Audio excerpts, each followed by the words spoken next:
La France-Afrique vue de l'intérieur, c'est notre grand angle.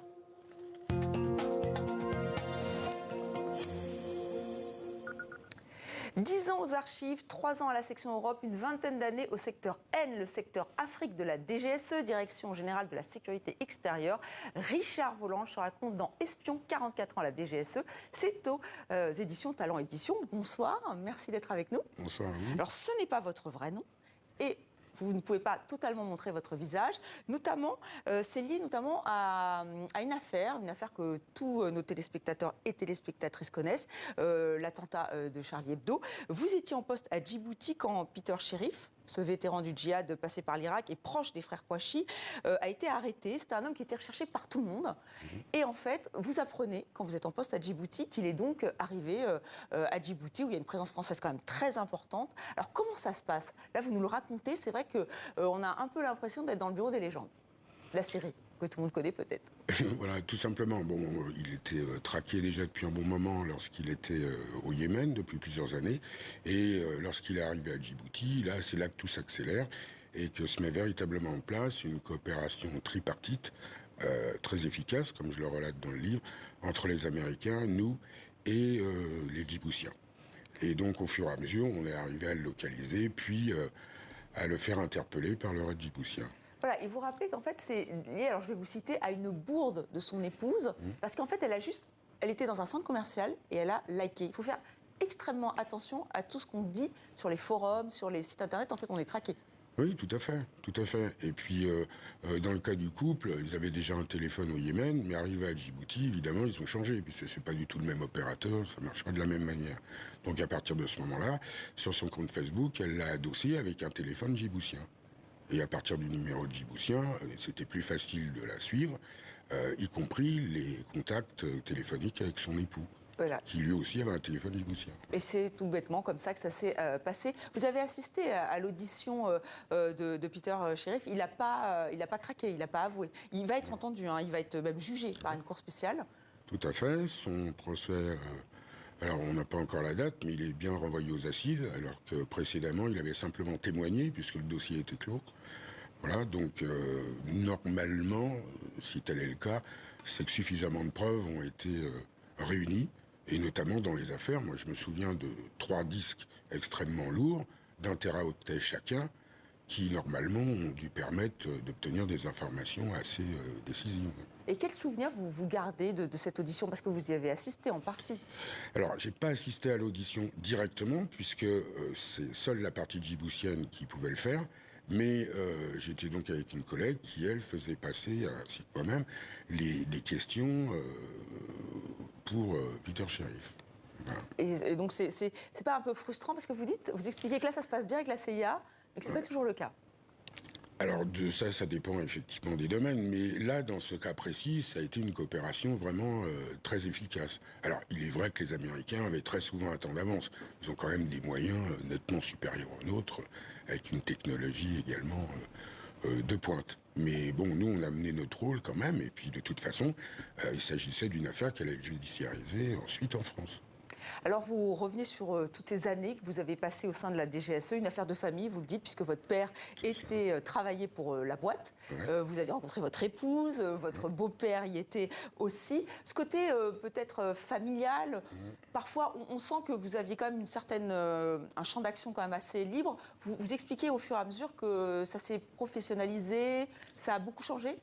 Oui, ça a beaucoup changé, parce qu'à l'époque, on vivait quand même davantage en vase clos, et pour des raisons de sécurité, c'était plus facile d'embaucher des gens qui étaient en lien, ou qui avaient une famille déjà au sein de la boîte.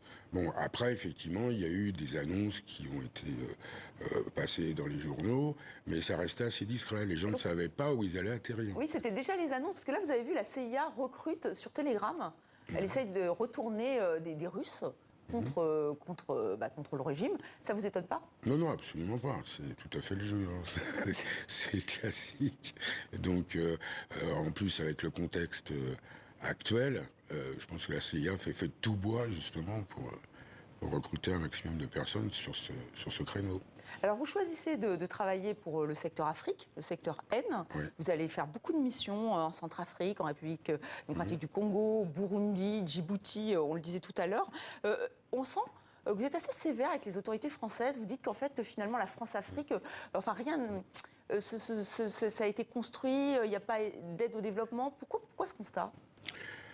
Tout simplement parce que, bon, à l'époque, moi, je me posais pas trop de questions, parce qu'effectivement, c'est la défense des intérêts français. Il y avait effectivement des entreprises très bien implantées, et ce sont des matières premières vitales pour notre pays.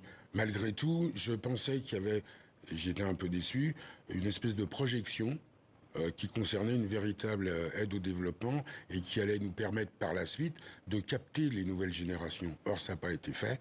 Tout ça a été très souvent entouré de flou. Et après, je crois qu'il ne faut pas s'étonner si aujourd'hui notre position est fortement décriée dans certains pays. À l'époque, vous ne sentiez pas que ces missions étaient orientées, dirigées justement pour que la France garde son influence, notamment dans les anciennes colonies? Alors, si, mais c'était compréhensible, si vous voulez, à un moment donné, mais il fallait aussi qu'il y ait une projection.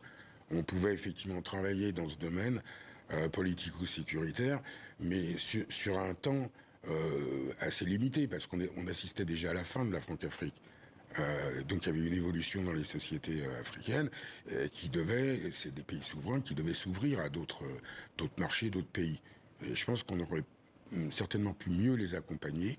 Et ça pourrait expliquer le sentiment anti-français au Sahel, et pas seulement d'ailleurs, parce que qui a grandi, ça vous en aviez conscience à l'époque? Ben, j'en ai pris conscience progressivement, justement en discutant avec des jeunes Africains qui n'avaient plus qu'une idée en tête, c'était de quitter leur pays. Voilà, et qui effectivement m'ont parlé de tout cela avec le phénomène de corruption qui finalement avait été quelque part favorisé par les autorités françaises. Oui, vous dites que vous avez été témoin de mallettes d'argent qui étaient donc, vous, qui finançaient des partis français. Oui, tout à fait. Ça, c'était extrêmement clair, c'est archi connu. Moi, j'ai côtoyé ces personnes pour la simple et unique raison, c'est que c'était des adorables correspondants, donc souvent des hommes d'affaires ou autres, des gens qui effectivement avaient des moyens et qui collectaient des fonds et ensuite ils les ramenaient par mallette en liquide. À l'époque, vous pouvez passer une frontière avec beaucoup d'argent, ce qui n'est plus le cas aujourd'hui. Alors Richard Voland, je vous racontais aussi que vous avez été conseiller sécurité de François Bozizé, donc l'ancien président centrafricain. Comment ça s'est passé? Alors, à l'époque, on avait une relation directe avec le chef de l'État. Et lorsqu'un nouveau chef de poste arrivait, et il recevait une espèce d'imprimatur de la part du chef de l'État. Donc, le directeur de cabinet notait, j'avais gardé le papier d'ailleurs, donc vous êtes accrédité auprès du chef de l'État. Mais tout cela était officieux. En réalité, j'étais le chef de poste de la DGSE, j'avais une couverture diplomatique, un passeport diplomatique. Il le savait. Voilà. Alors, il le savait, mais officieusement, et puis la cellule africaine de l'Élysée le savait également, et donc j'avais cet échange régulier avec le chef de l'État. Ce qui pouvait parfois être périlleux. Tout à fait, parce que des fois, c'est des questions très sensibles. Et à l'époque, Bozizé, donc comme je le relate dans le livre, plutôt chef d'État à l'ancienne, ne voulait absolument pas passer par l'ambassadeur. Alors que certaines questions, normalement, sont du périmètre de l'ambassadeur, qui doit retransmettre via le Quai d'Orsay des demandes relativement importantes. Là, non. Je servais de canal, d'intermédiaire, directement avec la boîte et l'Élysée. Voilà, vous étiez donc son conseiller. Et d'ailleurs, vous expliquez un peu pourquoi le pays, enfin, c'est votre analyse, pourquoi le pays s'est effondré, avec notamment l'influence du Tchad. Selon vous, ça a été très important? Alors, ça a été déterminant. De toute façon, le Tchad a toujours été étroitement lié à la Centrafrique, qui est un pays quand même failli déjà depuis longtemps, et dont la totalité du pays n'est pas couverte par les autorités.